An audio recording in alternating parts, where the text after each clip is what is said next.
and welcome back to another video, the T on MPD and relationships. Before we get started, I want to say thank you to my new subscribers and new followers. I want to say thank you so much to the entire tribe for taking the time and stopping by and finding value in something that I have to say. So to all of my new subscribers, I want to say welcome. To the tribe at large, I want to say welcome back. So today, you know what I like to do? I like to present you with the concept. I want to teach you and give you tools as to how to handle it.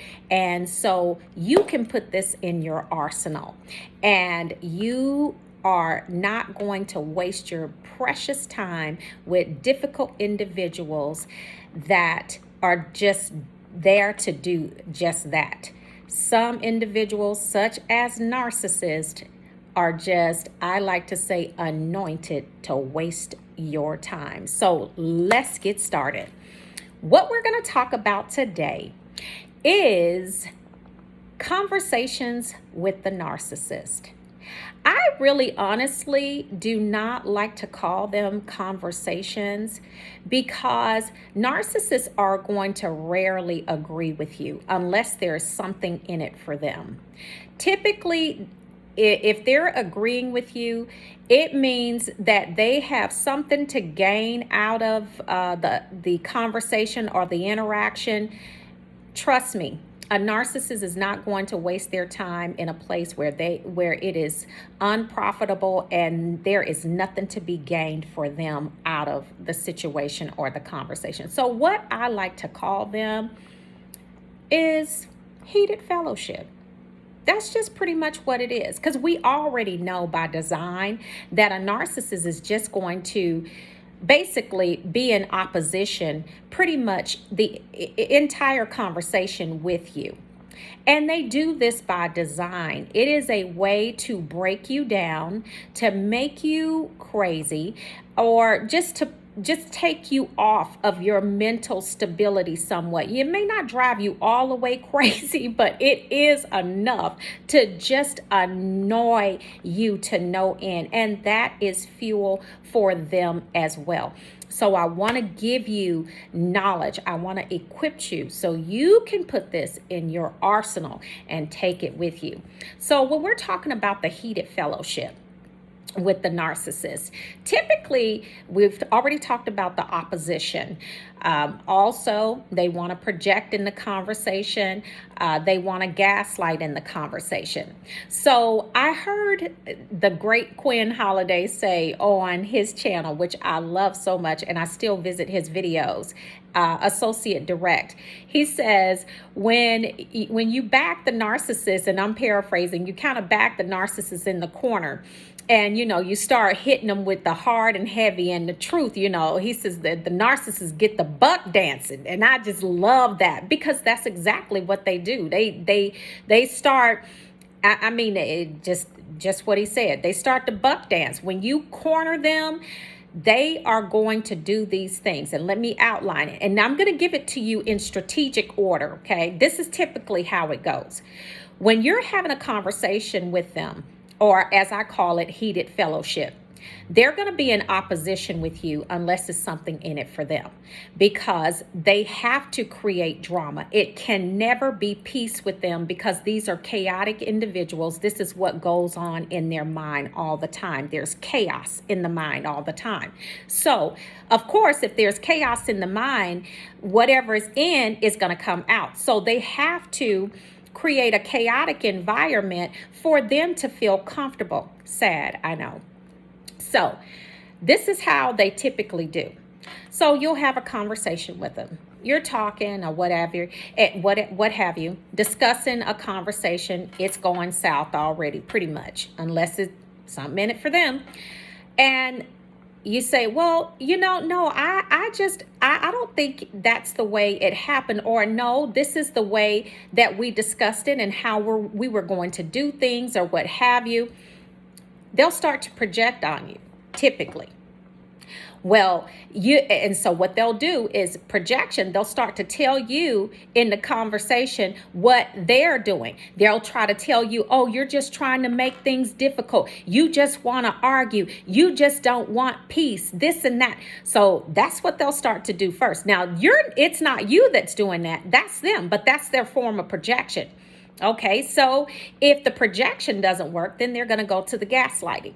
Oh, well, you know what? Not only do you want to argue, but now you don't even want to tell the truth, and this is what you said, and I know how it. And then they'll start shouting. They'll become escalated, right? This is how they play their game. Now, as they're gaslighting, so now first they started projecting, now we're moving into gaslighting. Okay, so the gaslighting is not working, so they got to add another one onto it. So pardon the AC, you all. So they got to add another one onto it. They're going to start blame shifting. See, that's why I don't ever want to have a conversation with you, because this is what you like to always do, is argue. All of this back and forth. This is how they escalate. Now, if they started the projecting, they started gaslighting. Now they're blame shifting, and next thing you know, if you're not taking that and you're still pressing and you're pushing them in that corner and you're telling them no, this is not what's happening. Now, mind you, as you are getting angry and as you begin to escalate, it fuels them even more, because they're loving that negative fuel that you're giving to them, because it means that they matter. It means that they have your full attention. Now, there are instances where they will pick one of these, but in those heated fellowships, the sequence that I've given you, maybe tweak one or two items that I've given you in that list. This is how it typically goes in that heated fellowship tribe. Okay, so they're going to say things like, that's not true. How many times have you heard that? They'll tell you things like, that never happened. You're delusional. Are you really serious right now? That never happened. I don't know what's wrong with you. Maybe you need to go get your head examined. I mean, do you have mental health benefits? Because you probably need to use them now. They'll tell you things like that. And this is their favorite one. This is the one that really makes me laugh. You're being mean to me. So once you parent them, which is what they typically want, is for you to parent them. I mean, that's what it's all about, because you're actually dealing with a person that has the emotional intelligence of, at most, a 7-year-old or 8. And I mean, I might be, 8-year-old, 7-year-old, it might even be 5. But you're dealing with someone that has the emotional intelligence of a 7 or 8-year-old. This is a kid in a grown person's body. And that's what they'll tell you. That's my favorite one. You're being mean. So if everything that they've tried, the projection, the gaslighting, the blame shifting, the rage, all of these things, if none of these are working, you're just being mean. You're being mean. And so they start pouting. This is how they do. This is their game, and this is what they do. So I'm going to tell you, this is how you handle it. It is very, very simple, but it is a practice skill. Because it's very difficult to be engaged with a person with a narcissist. It's always heated fellowship, hands down. Unless it's something in it for them, they are going to always be in opposition with what you say, because they always have to be right, and they always have to have the best idea, and they always have to be the king or the queen of everything. So this practice skill is, do not engage. When you're having a conversation, or you know that it's going to become heated fellowship, when you start to hear these things happen in the conversation, readjust. Woosah moment. understand this video, let it play back in your head, and you simply say, I understand. I understand. I can see your point. I understand. You are entitled to your feelings. You're entitled to the way you feel. You're entitled to what you feel happened and what you feel was said. No emotion. No emotion. Now that, my kings and queens, my tribe, is doing gray rock like a boss in these heated fellowships. It's a practice skill though. And I'm telling you it's a practice skill because the first few times that you try it, it's probably going to be epic fail.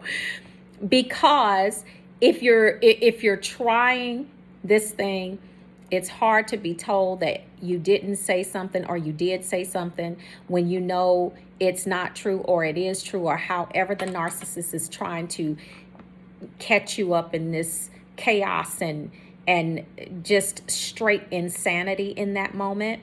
It is very hard.